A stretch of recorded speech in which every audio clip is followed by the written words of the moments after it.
Please like and subscribe.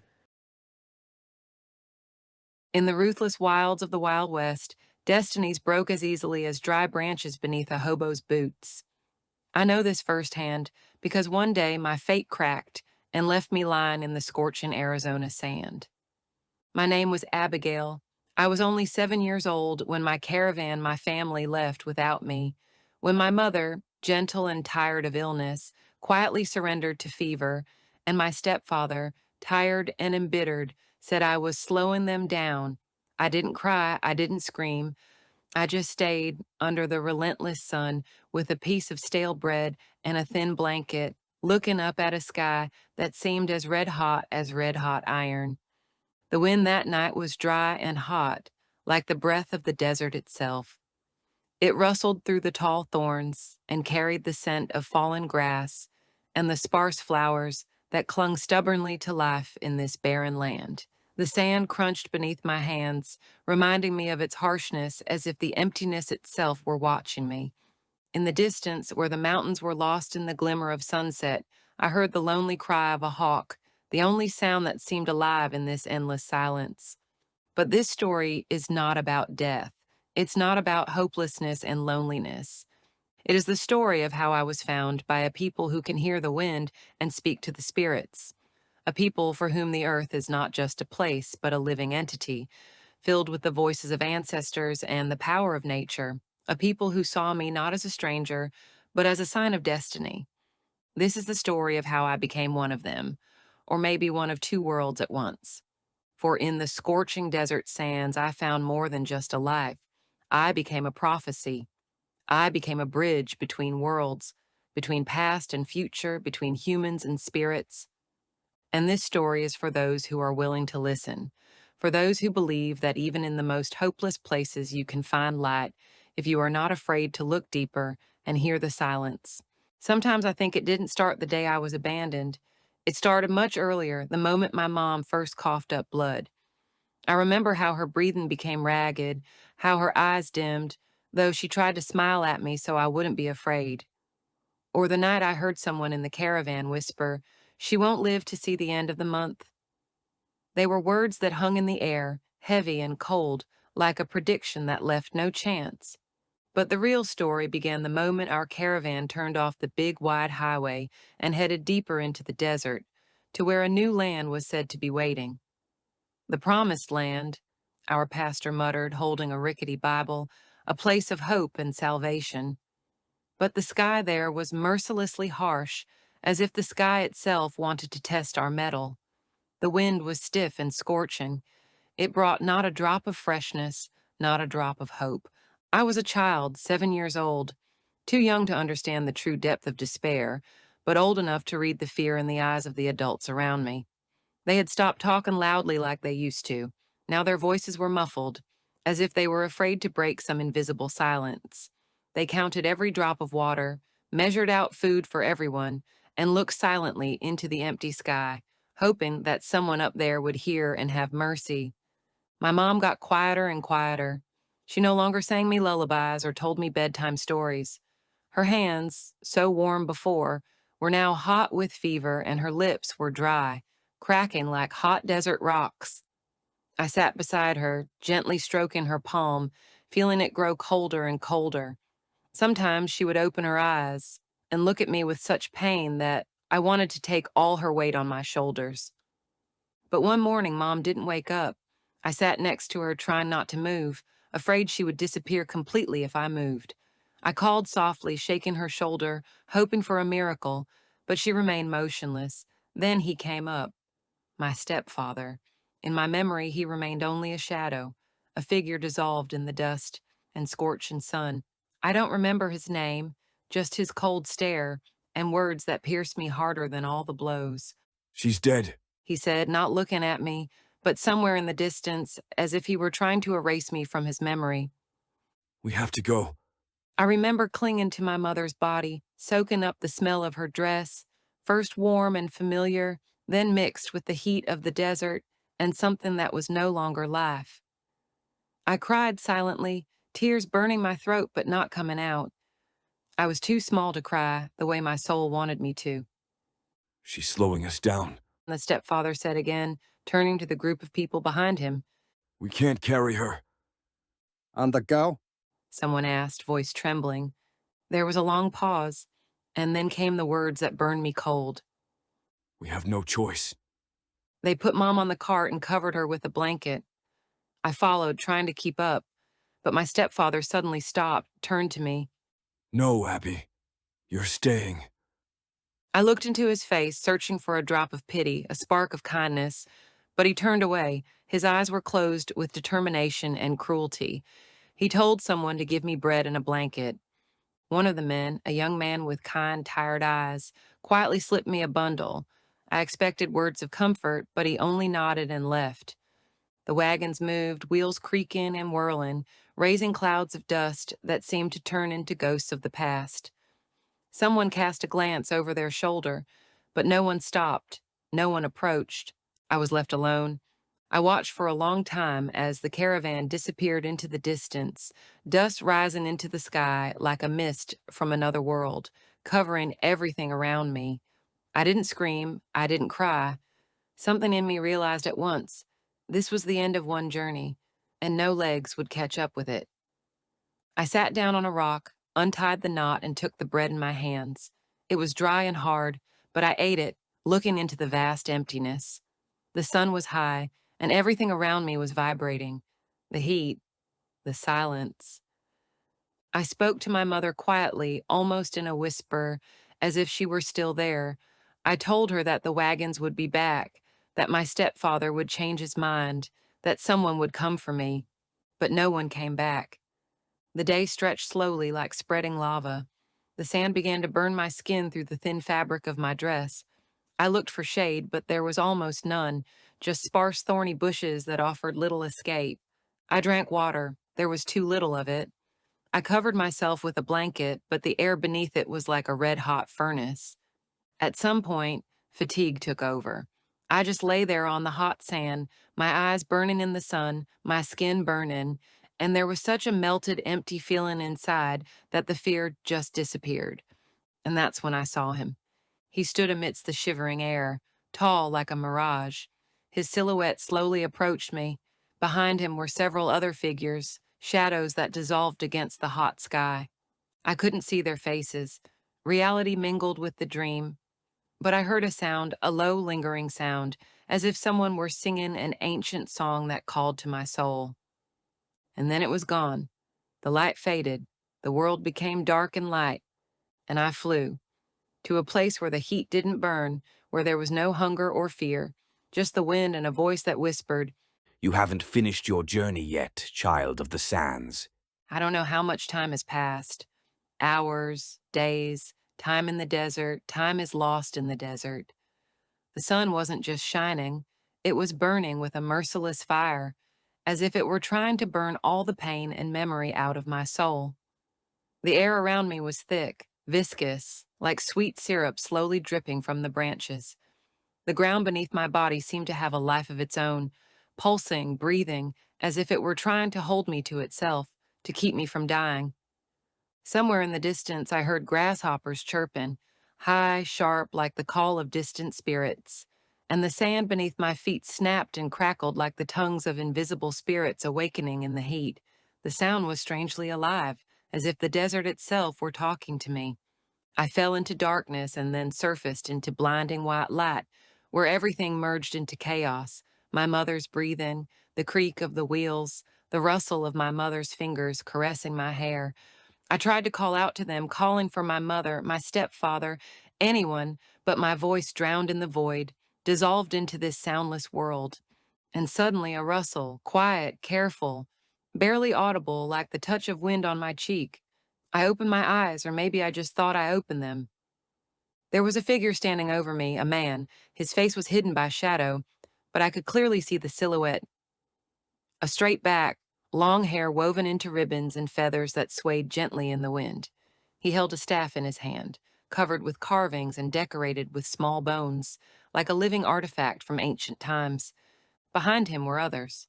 A woman in a woven shawl slipped over her shoulders like a light mist. A young warrior with a bow on his back, his eyes sharp and attentive like a predator's. An old man with a face riddled with deep wrinkles. His gaze was sharp and direct, like a knife blade piercing the very soul. They spoke, but their words were a mystery to me. Their speech was rhythmic, flowing, like water flowing over rocks in the mountains. I didn't understand their language, but their voice wasn't intimidating. Perhaps I just didn't have the strength to be afraid. Too much pain was already behind me. The man with the staff leaned toward me. His eyes were dark and calm, like the night sky in a deep canyon. He whispered something, the words soft and warm, like wind caressing sand. Then his fingers swept over my head, leaving behind the smell of smoke and dried herbs, a smell that became a symbol of salvation for me. He pulled a small wooden bowl from the sack and brought it to my lips. Inside was a bitter, heavy-tasting drink, but it was warm like a fire burning inside my chest. I took a sip and sank back into darkness. When I woke up, we were on our way. I was lying on a stretcher carried by two strong warriors. A cloth was stretched over me, a shade from the sun like a light touch of salvation. The air around me was filled with odors, the pungent scent of wormwood, smoked meat, warm leather, and dust stirring in the sunlight. I could hear soft singing, a song without words, just a melody that went in unison with the rhythm of my footsteps.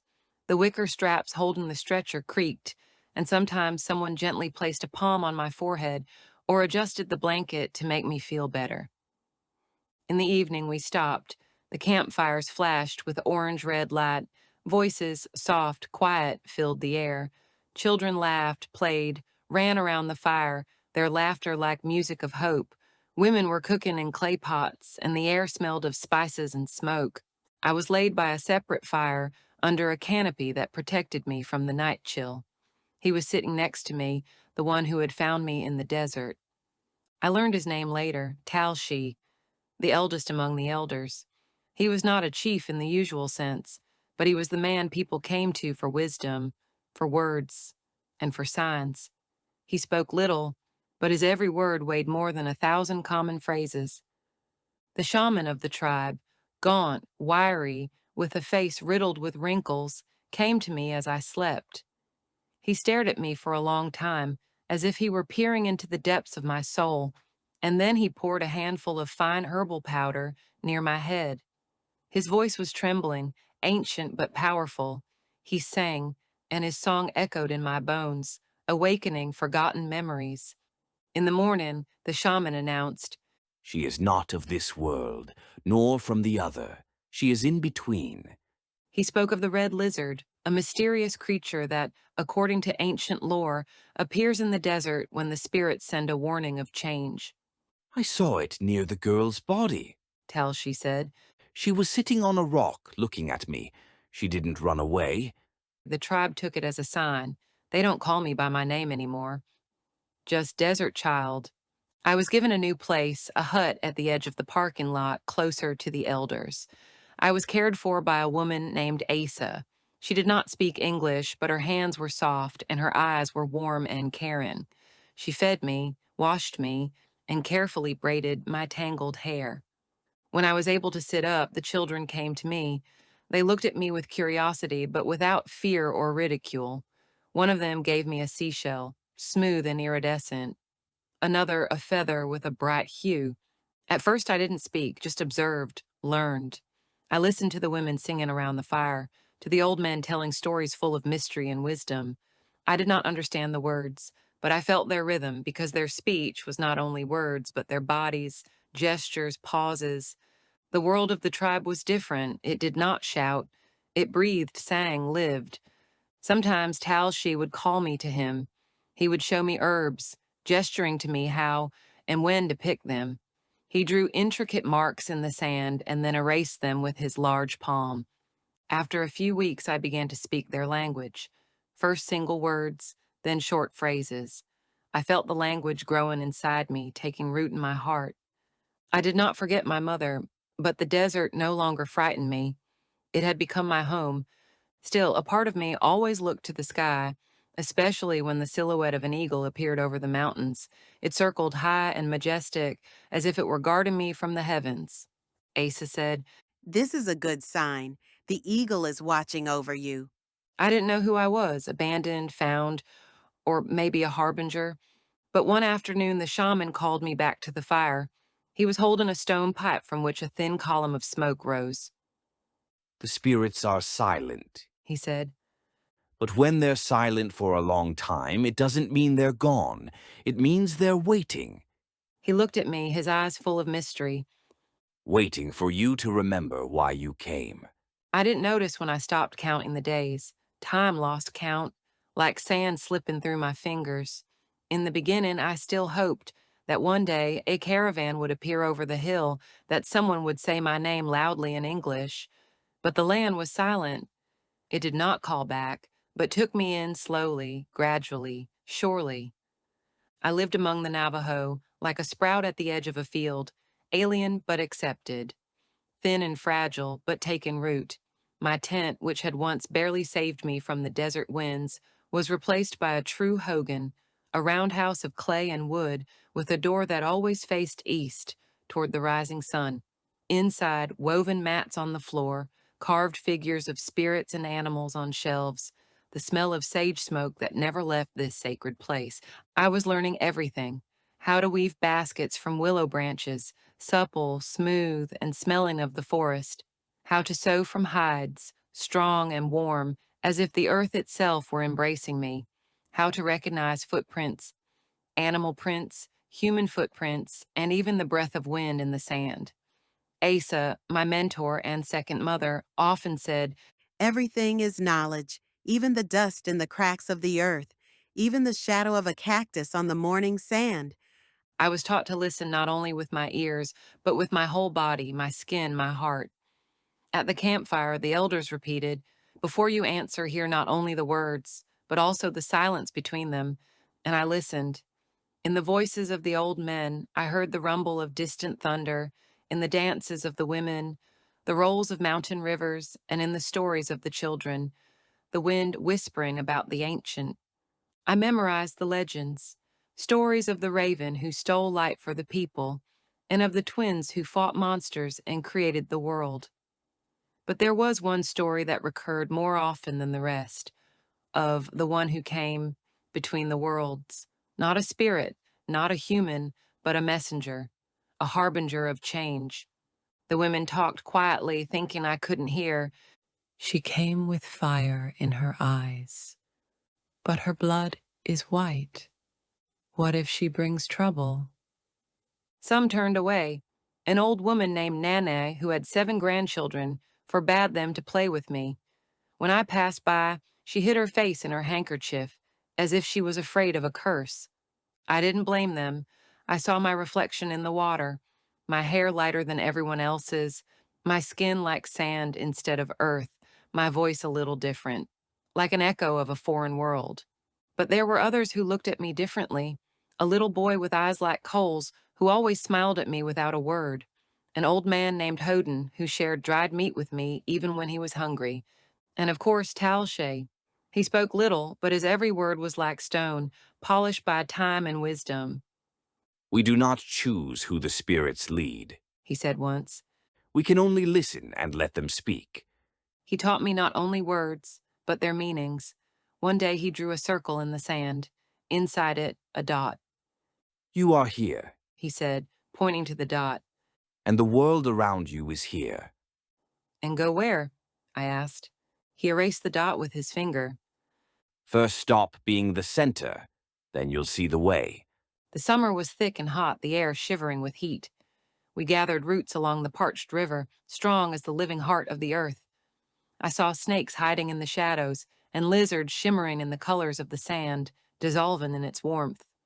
And then he appeared, the eagle, big, black, with a wingspan that cast a shadow like a cloud on the hot earth. He circled above me as if guarding me and calling me at the same time. At first I thought it was an accident, then I thought it was a sign. The eagle appeared more and more often, at dawn when the sky was just beginning to play with pink colors, and at sunset when the sun was slowly receding behind the mountains. Once it came down so low that I could see its eyes, clear yellow, like amber from the sun. Asa said, This is not just an eagle. It is someone looking at you through its eyes. I had dreams. In them, I walked along a path covered with ashes, with an eagle leading the way as my guide. Sometimes I saw my mother, silent and looking through me. Sometimes my stepfather, who turned away and hid in the shadows. I didn't know what I was becoming. The children asked, Are you like us now?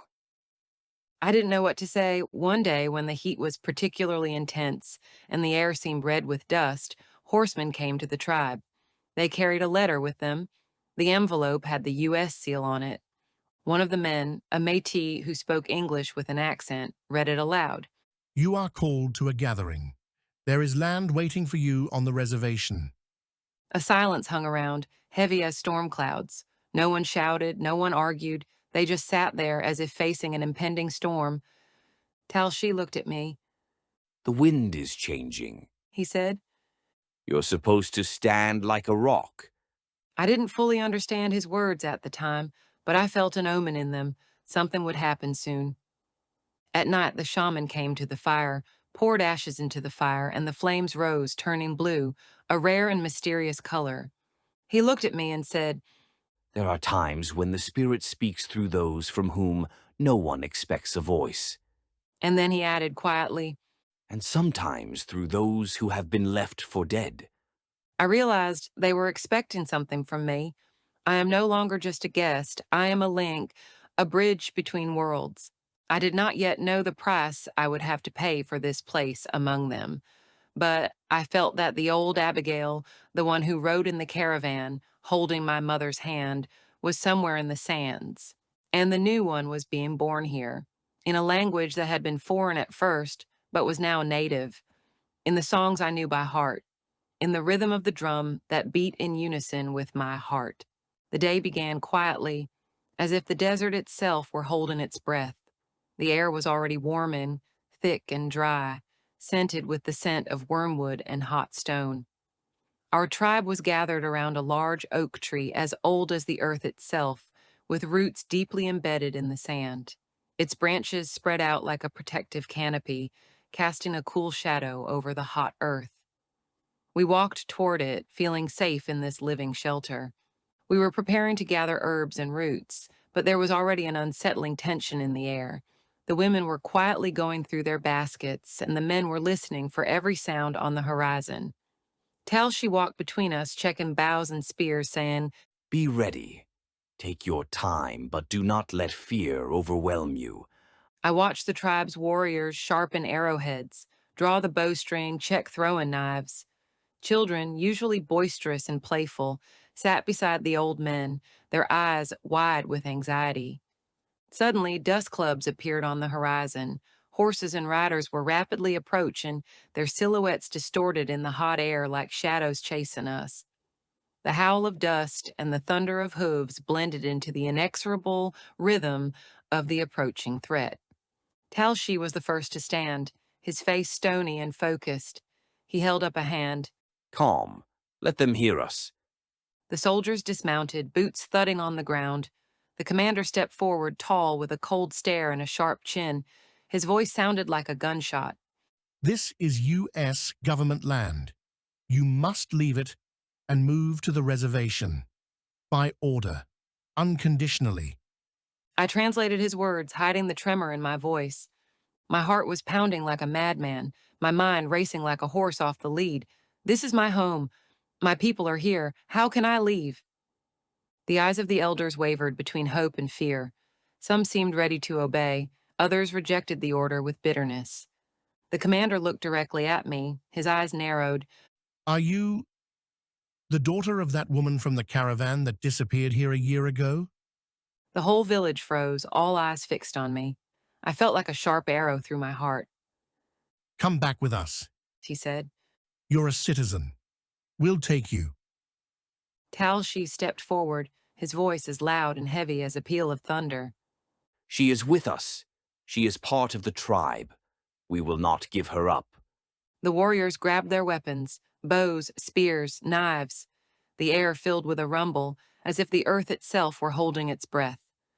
Shots rang out, arrows whistled, and shouts and hoof-stomping cut through the air. I stood at the side, translating the negotiations, hearing words of peace and threat, but seeing only chaos and fear.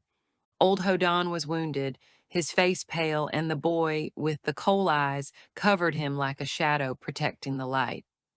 I thought of my mother, of what she would say.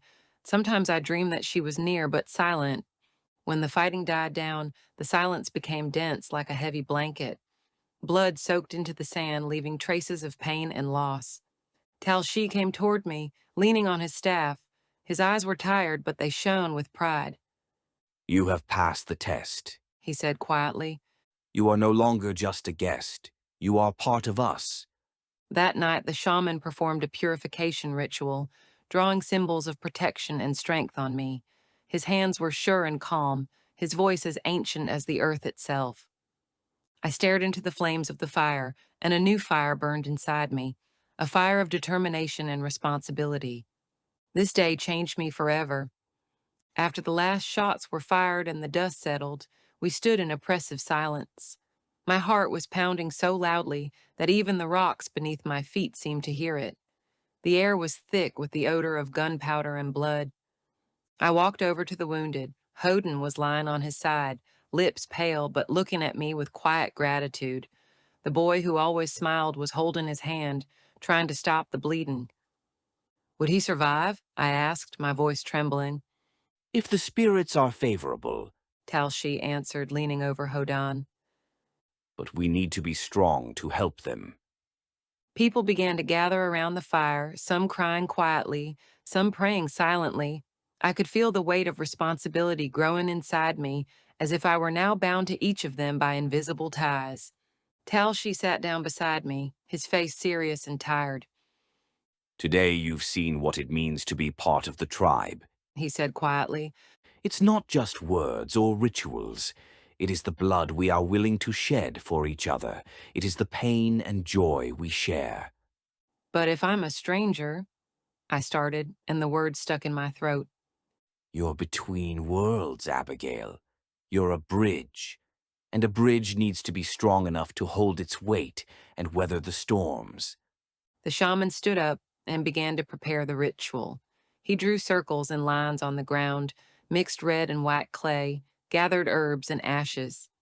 These symbols are not just signs, He said. They call the spirits to protect you and our tribe. You are now the bearer of their power and their voice. I stood, feeling a chill run down my spine as the shaman touched my forehead and ran his fingers over my hands. A warmth ignited inside me, something that could not be hidden.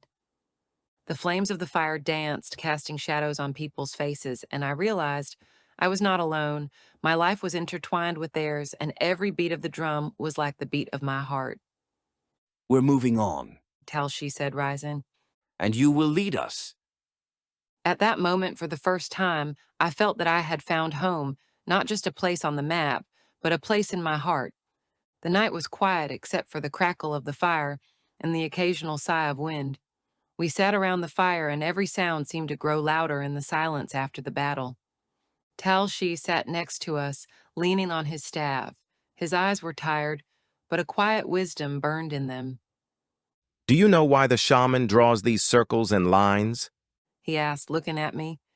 I've heard they are symbols of protection, I answered, trying not to look weak. That's true, He said. but they are more than that. The circle is life, an endless flow where everything is connected. The lines are the roads of the spirits, the path each of us must travel. He ran his finger across the sand, tracing the shapes. Your path is special. You are the bridge between two worlds, and sometimes the bridges are the most fragile, He smiled a little sadly. but the most important. I looked at his hands, strong, scarred from working and living in the desert. I'm afraid, I admitted, that I won't make it, that I won't be worthy of it. Talshi laughed softly, almost a whisper. Fear is a good thing. It keeps us alive. But remember, strength comes not from not being afraid, but from walking in spite of fear. The shaman, who had been sitting nearby all this time, came over and took my hand. His fingers were thin and cold, like the very bones of the earth. This ritual is not only a protection, He said. but a bond. You accept responsibility, and we accept you. Your spirit is now intertwined with the spirits of our ancestors. He placed a red stripe on my forehead, a sign of life and strength, then white, a symbol of purity and change. When the fire goes out, the shaman continued. you will know that you are not alone. We are with you, in every whisper of the wind and every step in the sand. I closed my eyes, feeling the warmth of the fire spreading through my body. My heart thudded in my chest, not mine alone, but everyone's. Tal. She put a hand on my shoulder. Tomorrow begins a new journey, Abigail. May the spirits be with you. I smiled for the first time in days, not because it was easy, but because I knew my home was here, among these people, these sounds and shadows. The morning after the rite was cool. The fog was lifting over the plain, and I stepped out of the hogan into the light breeze. There were children playing at the edge of the camp, brave despite the fears of yesterday.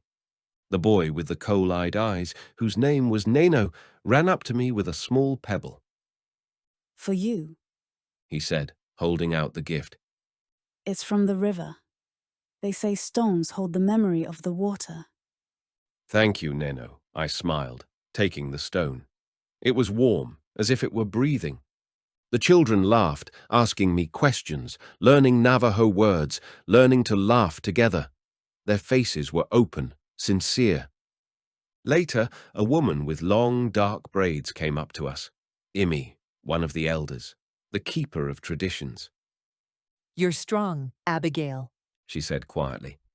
but strength isn't just about courage. It's also listening. To the earth, to the sky, and to each other. I nodded, realizing how much I still had to learn. That afternoon, as the sun was setting, I saw the eagle again. It was perched on a tall cactus, majestic and motionless. Its eyes, yellow and deep, stared straight at me. Talshi approached, noticing the bird, and said, The eagle is the messenger between the worlds. His gaze pierces all that is hidden. He sees what is beyond our reach. Why doesn't it fly away? I asked. Because he waits. Just as we are. At that moment, I felt the air around me grow thicker, as if the whole desert were holding its breath. Later that night by the fire, I told Talshi about it. I feel that the eagle is not just a bird, I said. He's a part of me. Like I can see the world through his eyes. That is your bond, He replied. the bond that will get you through what is yet to come. The day after the battle, the camp came alive in a different way, anxious and collected. People spoke in whispers, relaying orders and preparing for new danger. Talshi was gathering the elders around a large oak tree. I stood beside him, catching every word. War is not only blood and flame, He said. it is also a spirit we must keep alive. The women wove baskets of herbs to help the wounded and ward off evil spirits. Asa stayed close to me, her hands touching my shoulder as if to convey strength. My insides were churning. I remembered the shaman's words. You are the link. You are the bridge between worlds. But what did that mean in reality? What awaited me next? I could feel the eagle watching me every day. The day after the battle came like the calm after a storm. The desert itself seemed to have fallen silent, as if the land was mourning those who had fallen in battle. The air was dense, filled with barely audible whispers of wind and echoes of past events. All around me, neighbors, warriors, and elders whispered quietly, discussing the past battle and the days ahead. But I was immersed in my thoughts, letting the world recede into the background. In my hands, I held a feather, light and fragile, as if made of wind and light itself. It was the quill of Tal Shay, my leader and mentor, the man with the wise and deep gaze who had been my support these past years. His face was weakened by the wound, but his eyes shone with clarity and strength, as if he saw not only the present, but the future. You've traveled a path that not everyone is given. he said softly, his voice soft but firm as a rock in the desert. You are now the one who walked between the worlds. I listened, feeling fear, humility, and something more mingle inside me, a call that would not let me back down. It wasn't just a confession, it was a transfer of responsibility, a covenant, a sign of the trust and hope of the entire tribe. The elders and the shaman gathered around, preparing for the ritual. The air was filled with the spicy scent of sage and dusty smoke that rose into the sky in thin blue streams, as if connecting the earth to the spirits. Deep measured drum beats resounded around the fire, like the heartbeat of the earth itself, filling all living things with its power. The shaman began to sing in a low, enveloping voice that enveloped each of us like a spell. His song united us with our ancestors, with the spirit world that had always watched over us and kept us safe. Everyone picked up the words. The whisper of the tribe merged with the breath of the wind, and the fire danced, reflecting hundreds of thousands of stories, lived and yet to be told. My hands were painted with red ochre, a symbol of blood, life, and deep connection to the earth. Then they carefully drew a complex pattern, a sign of the transition between worlds, a bridge that connects our world and the spirit world. Each breath was filled with meaning and power. I closed my eyes and felt a warmth spreading through my body, as if the desert itself had reached out to me, inviting me to embrace its power and wisdom. My thoughts returned to the years I had spent among the Navajo. I remember the first fears and doubts of being a stranger among my own, of learning to hear the language of the wind, the rustle of the grasses, and the silence of the night. I remembered those who turned away and those who accepted me as a daughter. I remembered Tal Shi's lessons, to listen, not to speak in vain, to be patient and strong. I was now part of their story, part of their future. The shaman handed me the feather, and I felt its weight not physical but spiritual. It was a sign of chosenness and a promise. I was to lead this people to be a bridge between the two worlds, white and indigenous. Tal, she put a hand on my shoulder, and I felt the depth of his trust. You are not alone. He said softly. We are together. I realized in that moment that responsibility was not a burden, but a strength born of faith and love. The sunset colored the sky, a scarlet gold color. I stood on a cliff looking into the distance where the mountains touched the sky and felt the wind whispering new stories. The tribe was preparing for the night, for a new life, for new challenges. I knew this was only the beginning. My story was just beginning, and I was ready to embrace it with an open heart and the wisdom of two worlds. If this story touched your heart, if you want to know more about such forgotten pages of our history, support us, subscribe to the channel, give us a like, and leave a comment. Tell us what inspired you most or share your thoughts. Thank you for being with us. See you soon.